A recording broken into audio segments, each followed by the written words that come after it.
ಎಲ್ಲರಿಗೂ ನಮಸ್ಕಾರ. ನನ್ನ ಪ್ರೀತಿಯ ಎಲ್ಲ ಮಾಧ್ಯಮ ಮಿತ್ರರಿಗೆ ನಿಮ್ಮ ಚಂದನ್ ಶೆಟ್ಟಿ ಮಾಡುವ ನಮಸ್ಕಾರಗಳು.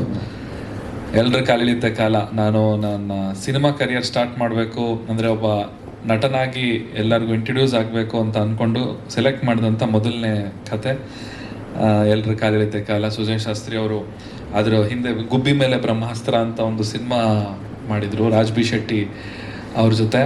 ಸೊ ಆ ಸಿನಿಮಾ ನೋಡಿ I was very much impressed. ನಮ್ಮ ಸುಜಯ್ ಶಾಸ್ತ್ರಿ ಅವರ ಒಂದು ಡೈರೆಕ್ಷನ್ ನನಗೆ ಇಷ್ಟ ಆಗಿತ್ತು. ಅಂದರೆ ಅವರ ಕಾಮಿಡಿ ಟೈಮಿಂಗ್ ಆಗಿರ್ಬೋದು, ಅವ್ರ ಕತೆ ಹೇಳೋ ರೀತಿ ಆಗಿರ್ಬೋದು, ತುಂಬ ನನಗೆ ಇಷ್ಟ ಆಗಿತ್ತು. ಸೊ ಅದಾದಮೇಲೆ ಈ ಕತೆನ ಕೇಳಿದೆ ನಾನು. ಒಂದು ರಿಯಾಲಿಟಿ ಶೋಲಿ ನಾವು ಸುಜಯ್ ಅವರಿಬ್ಬರು ಒಟ್ಟಿಗೆ ಕೆಲಸ ಮಾಡ್ತಿರ್ಬೇಕಾದ್ರೆ ನನಗೆ ಈ ಕತೆ ಹೇಳಿದ್ರು.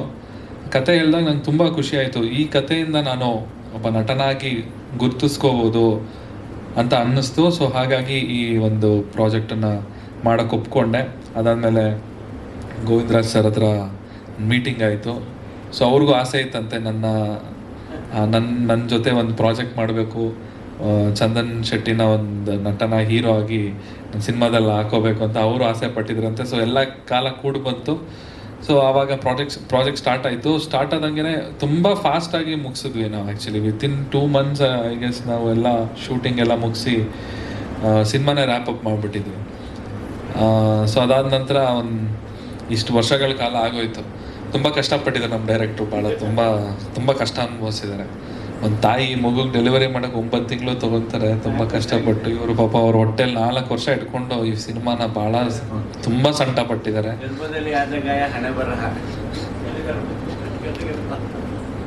ಸೊ ಅವ್ರಿಗೆ ದೇವರು ಈ ಏಪ್ರಿಲ್ 17ನೇ ತಾರೀಕು ಡೆಲಿವರಿ ಡೇಟ್ ಕೊಟ್ಟು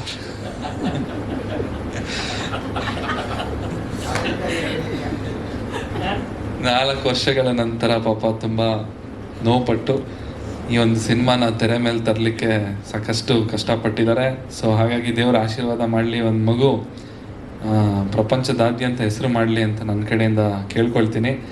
ಆ್ಯಂಡ್ ಅವ್ರ ಧೈರ್ಯಕ್ಕೆ ಮೆಚ್ಚಬೇಕು. ಯಾಕಂದರೆ ಹೇಳಿದ್ರೆ ನನ್ನ ಐಡೆಂಟಿಟಿ ಬಂದು ನಾನೊಬ್ಬ ರ್ಯಾಪರು, ನಾನೊಬ್ಬ ಸಿಂಗರ್, ನಾನು ಬೇರೆ ಥರನೇ ಪೋಟ್ರೆ ಆಗಿದ್ದೆ.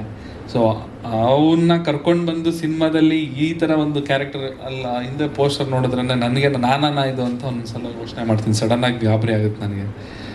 ಸೊ ಅದು ಆ ಧೈರ್ಯ.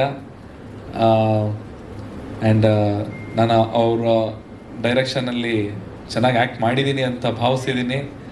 And thank you so much. ಇನ್ನು ನಮ್ಮ ಸಿನಿಮಾ ಪ್ರೇಕ್ಷಕರು ಸಿನಿಮಾ ನೋಡಿ ನನ್ನ ಒಪ್ಕೊಂಡ್ರೆ ತುಂಬ ಖುಷಿ ಆಗುತ್ತೆ. ಇನ್ನೊಂದು 2-3 ಸಿನಿಮಾ ಮಾಡೋಕ್ಕೆ ಧೈರ್ಯ ಬರುತ್ತೆ. ಏನದಿದೆಯಾ ಹೇಳಕ್ಕೆ ಸರ್? ನಿಜವಾಗ್ಲೂ ಹೇಳ್ತಾ ಇದ್ದೀನಿ, ಒಂದು 2 ವಾರದಲ್ಲಿ ನಾನೊಂದು 13ರಿಂದ 14 ಸತಿ ಸಿನಿಮಾ ನೋಡಿದ್ದೀನಿ. ಸಣ್ಣ ಪುಟ್ಟ ಯಾವುದಾದ್ರು ಮಾತಿನ ಮೇಲೆ ಏನಾದ್ರು ಗಮನ ಕೊಡಬೇಕಾಗುತ್ತಾ, ಇನ್ನೇನಾದರೂ ಹೆಚ್ಚು ಕಡಿಮೆ ಆಗುವಂಥ ಸಾಧ್ಯತೆಗಳಿದೆಯಾ? ಯಾಕಂದರೆ ರಂಗಭೂಮಿಲಿ ನಾವು ಇರೋದ್ರಿಂದ ಪ್ರೇಕ್ಷಕರ ಕಡೆ ನಾವು ತುಂಬ ಗಮನ ಕೊಡ್ತೀವಿ. ಪ್ರೇಕ್ಷಕರನ್ನ ನಾವು ಹೆಂಗೆ ಎಂಟರ್ಟೈನ್ ಮಾಡ್ತೀವಿ, ಆತನಿಗೆ ಈ ವಿಚಾರ ತಲುಪೋದಿಲ್ವಾ ಅಂತ ಸಂದರ್ಭದಲ್ಲಿ ಚಂದನ್ ಶೆಟ್ಟಿ ಆಗಿರ್ಬೋದು, ಅರ್ಚನಾ ಮೇಡಮ್ ಅವರಾಗಿರ್ಬೋದು, ನಿಜವಾಗ್ಲೂ ಸ್ಕ್ರೀನಲ್ಲಿ ನಿಮಗೆ ಹೆಂಗೆ ಕಾಣಿಸ್ತಾರೆ ಅಂತಂದರೆ ನಂಗೆ ಗೊತ್ತಿಲ್ಲ. ಹಿರಿಯರೊಬ್ಬರು ಯಾರೋ ಏನೋ ಅವ್ರನ್ನ ಹಳೆಯ ಅಂಬರೀಷ್ ಸರ್ ಥರ ಅವಾಗವಾಗ ಸ್ಟೈಲಲ್ಲಿ ಕಾಣಿಸ್ತಾರೆ ಅಂತಕ್ಕಂಥ ಮುಕ್ತ ಮನಸ್ಸಿನಿಂದ ಹೇಳಿದ್ರು. ಅವ್ರೇನೋ ಉತ್ಪ್ರೇಕ್ಷೆಗೆ ಅಂತಂತ ಹೇಳಿಲ್ಲ, ಅಷ್ಟು ಬ್ಯೂಟಿಫುಲ್ಲಾಗಿ ಕಾಣಿಸ್ತಾರೆ ಅವರಿಬ್ರು.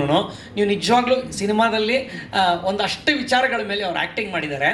ನಮಗೆ ಬೇಕಾಗಿದ್ದು ಅವರು ಹಾಡುಗಾರರಾಗಿ ಅಲ್ಲ, ಅಥವಾ ಅವರು ರ್ಯಾಪರ್ ಆಗಿ ಅಲ್ಲ, ಒಬ್ಬ ಅಪ್ಪಿತಪ್ಪಿ ಒಬ್ಬ ಗೌರ್ಮೆಂಟ್ ಆಫೀಸರ್ ಹೆಂಗೆ ಕಾಣಿಸ್ತಾನೋ, ಅಥವಾ ಒಬ್ಬ ನಾರ್ಮಲ್ ಒಬ್ಬ ಮೇಸ್ಟ್ರ್ ಹೆಂಗೆ ಕಾಣಿಸ್ತಾನೋ, ಪ್ರೊಫೆಸರ್ ಹೆಂಗೆ ಕಾಣಿಸ್ತಾನೋ ಹಂಗೆ ಕಾಣಬೇಕು ನಮಗೆ ಚಂದನ್ ಶೆಟ್ಟಿ ಅವರು ಅಂತಂದಾಗ ಅದನ್ನು ಇಡೀ ಮೈನ ಆ ಹಂತಕ್ಕೆ ಅವರು ತಂದ್ಕೊಂಡಿದ್ದು ನಮಗೆ ತುಂಬ ಹೆಲ್ಪ್ ಆಯಿತು. ಸರ್ ಅವಾಗ ಹೊಡಿತಾನೆ ಇತ್ತು ಸರ್, ಅವಾಗ ಕೇಳ್ತಾ ಇದ್ದೆ ಸರ್, ನಿಜವಾಗ್ಲೂ ಹೇಳಿ ಚೆನ್ನಾಗಿ ಬರ್ತಿದ್ಯಾ, ನಿಮ್ಗೆ ಓಕೆನಾ ಹೇಳಿ. ಇನ್ನೂ 1 ದಿವಸ ಶೂಟಿಂಗ್ ಆಗಿದ್ದು, ನಿಮ್ಗೆ ಏನಾದರೂ ಓಕೆ ಆಗಿಲ್ಲ ಅಂತಂದ್ರೆ ಹೀರೋನ ಚೇಂಜ್ ಮಾಡ್ಕೊಂಬಿಡಿ ಸರ್ ಅಂತಾನೆ ಎಲ್ಲ ಹೇಳಿದ್ದೆ ನಾನು. ಇಲ್ಲ ಚೆನ್ನಾಗಿ ಮಾಡ್ತಾ ಇದ್ದೀರಾ ಮಾಡಿ ಅಂತ ಇಡೀ ಸಿನಿಮಾ ಮಾಡಿದ್ದಾರೆ. ಆ್ಯಂಡ್ ಅವ್ರು ಡೈರೆಕ್ಟರ್ ಏನು ಹೇಳಿದ್ದಾರೆ ಅದು ಮಾಡಿದ್ದೀನಿ.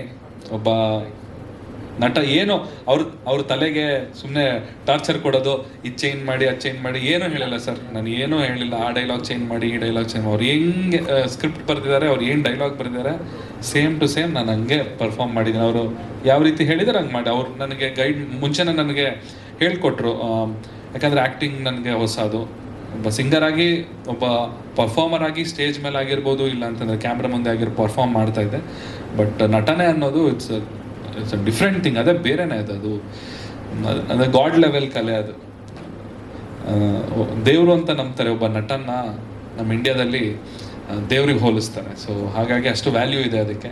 ಸೊ ಅದು ಪ್ರಯತ್ನ ಮಾಡಿದ್ದೀನಿ, ಆ್ಯಕ್ಟಿಂಗ್ ಮಾಡುವಂಥ ಪ್ರಯತ್ನ ಮಾಡಿದ್ದೀನಿ ಅಷ್ಟೇ. ಮಿಕ್ಕಿದೆಲ್ಲ 17ನೇ ತಾರೀಕು ಡಿಸೈಡ್ ಆಗುತ್ತೆ. ಆ್ಯಂಡ್ ಪ್ರದೀಪ್ ರವೀಣ್ ಅವರು ಸಖತ್ತಾಗಿ ಮ್ಯೂಸಿಕ್ ಮಾಡಿದ್ದಾರೆ ರೆಟ್ರೋ ಸ್ಟೈಲಲ್ಲಿ, ತುಂಬ ಚೆನ್ನಾಗಿ ಮಾಡಿ, ತುಂಬ ಬ್ಯೂಟಿಫುಲ್ ಆಗಿದೆ. ಹೇಳ್ತಾರಲ್ಲ, ಅಯ್ಯೋ ಅವಾಗಿನ ಕಾಲದ ಮ್ಯೂಸಿಕ್ಕೇ ಚೆನ್ನಾಗಿರುತ್ತೆ, ಅವಾಗಿನ ಕಾಲದ ಮ್ಯೂಸಿಕ್ ಚೆನ್ನಾಗಿರೋ ಥರನೇ ತುಂಬ ಚೆನ್ನಾಗಿ ಕಂಪೋಸ್ ಮಾಡಿ ಇವಾಗ ರೆಟ್ರೋ ಸ್ಟೈಲಲ್ಲಿ ಸಿನಿಮಾ ಮೂಡ್ ಬರಬೇಕು ಅಂತಂದರೆ ಅದಕ್ಕೆ ತಕ್ಕನಾದಂಥ ಮ್ಯೂಸಿಕ್ನ ಮಾಡಿದ್ದಾರೆ.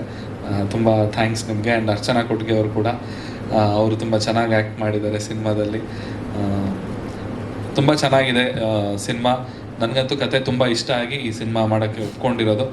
ತಾವೆಲ್ಲರೂ ಥಿಯೇಟರ್ಗೆ ಬಂದು ಏಪ್ರಿಲ್ 17ನೇ ತಾರೀಕು ಸಿನಿಮಾನ ನೋಡಿ ನಮ್ಗೆ ಆಶೀರ್ವಾದ ಮಾಡಿ ಅಂತ ಕೇಳ್ಕೊಳ್ತೀವಿ. Thank you.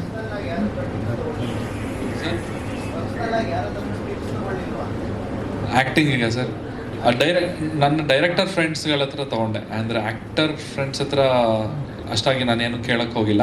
ಡೈರೆಕ್ಟರ್ಗಳ ಹತ್ರ ನಮ್ಮ ಚೇತನ್ ಕುಮಾರು ಮತ್ತು ಇನ್ನೊಂದಿಬ್ಬರು ಫ್ರೆಂಡ್ಸ್ ಇದ್ದಾರೆ. ಸೊ ಅವ್ರ ಹತ್ರ ಎಲ್ಲ ಕೇಳಿ ತಿಳ್ಕೊಂಡು, ಮತ್ತು ಒಂದಷ್ಟು ನನಗೆ ರೆಫರೆನ್ಸ್ಗಳು ತೋರಿಸಿದ್ದು ಅಂಬರೀಷ್ ಸರ್ದೇ ರೆಫರೆನ್ಸ್ ತೋರಿಸಿದ್ರು ನನಗೆ, ಹಳೆ ಕಾಲದ ಸಿನಿಮಾಗಳು ಅವ್ರದ್ದು.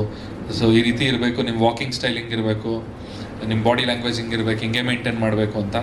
ಸೊ ಇಡೀ ಸಿನಿಮಾದಲ್ಲಿ ನನಗೆ ಗೊತ್ತಿರೋಂಗೆ ಸರ್ ಒಂದು 5ರಿಂದ 6 ಸೆಕೆಂಡ್ ನಕ್ಕಿದ್ದೀನಿ ಅಷ್ಟೇ ಸರ್ ನಾನು. ಇನ್ನು ಮಿಕ್ಕಿದೆಲ್ಲ ಮುಖ ಹಿಂಡ್ಕೊಂಡು ನನ್ನ ಪರಿಸ್ಥಿತಿನೇ ಬೇಡ ಸರ್, ಆ ಥರ ಇದನ್ನು.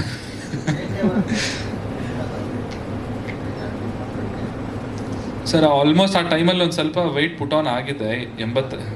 ಹಾಂ, time almost one and half months workshop cinema ನಾವು 2 ತಿಂಗಳಲ್ಲಿ ಮುಗಿಸಿದ್ರು ಅದಕ್ಕೆ ಕೆಲಸನೇ ಒಂದೂವರೆ ತಿಂಗಳು ಅದಕ್ಕೋಸ್ಕರ ನಾವು ಕೆಲಸ ಮಾಡಿದ್ವಿ. ಅಂದರೆ ಆ್ಯಕ್ಟಿಂಗ್ ಪ್ರತಿ ಒಂದು ಸೀನೂ ನಾವು ರಿಹರ್ಸಲ್ ಮಾಡೇ ಮನೆ ಒಳಗಡೆ ರಿಹರ್ಸಲ್ ಮಾಡಿ ಶೂಟಿಂಗ್ ದಿನ ಹೋಗಿ ಅಲ್ಲಿ ಆ್ಯಕ್ಟಿಂಗ್ ಮಾಡಿದ್ವಿ.